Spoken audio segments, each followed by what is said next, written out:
அஸ்ஸலாமு அலைக்கும் வரஹ்மத்துல்லாஹி வபரகாத்துஹு.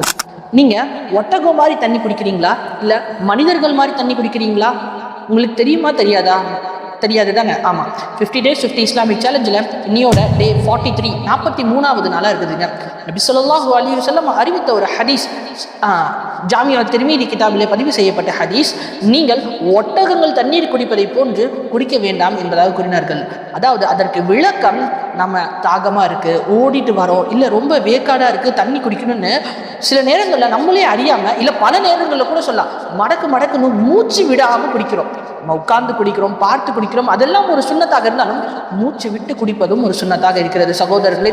எனவே நம்ம நின்றுட்டு குடிச்சோம்னா நம்முடைய குடலுக்கு தண்ணீர் வேகமாக போகும், உட்கார்ந்து குடிச்சோம்னா நம்ம குடல் சுருங்கிடும். எனவே தண்ணீர் ஸ்லோகாவும் போகும், 3 மடக்கு விட்டு குடிக்கிறப்ப இன்னும் ஸ்லோகாவும் போகும். எனவே சயின்ஸும் இதை தான் கூறுது, 3 மடக்காக குடிக்க வேண்டும். அதே போல் இஸ்லாத்தின் சுன்னத்தும் 3 மடக்காக குடிக்க வேண்டும். நீங்கள் அரை கிளாஸ் இருந்தாலும் 3 மடக்கு விட்டு குடிங்க. ஏன்னா மற்றவங்களாம் வெறும் தண்ணி குடித்து தாக்கிட்டு அரைச்சிக்கிறாங்க. ஆனால் நம்ம சுண்ணத்தை ஃபாலோ பண்ணணும்னு சொன்னால் தண்ணீர் குடித்த மாதிரியாச்சு, நம்முடைய உடலுக்கும் ஆரோக்கியம். அதே போல் நமக்கு சுண்ணத்து செய்ததால், அதாவது அந்த சுன்னத் 3 மடக்கு விட்டு குடித்ததால் நமக்கு நன்மைகளும் எழுதப்பட்டிருக்கும் சகோதரர்களே. எனவே இந்த விஷயத்தை நீங்கள் இன்னைக்குலேருந்து இந்த சேலஞ்சை ஃபாலோ பண்ணுங்க. எப்போ தண்ணி குடித்தாலும் 3 மடக்கு தான் நான் குடிப்பேன் என்பதாக உறுதி எடுத்துக்கொள்ளுங்கள். அஸ்ஸலாமு அலைக்கும் வரஹ்மத்துல்லாஹி வபரகாத்துஹு. அடுத்த எபிசோடில் சந்திக்கலாம்.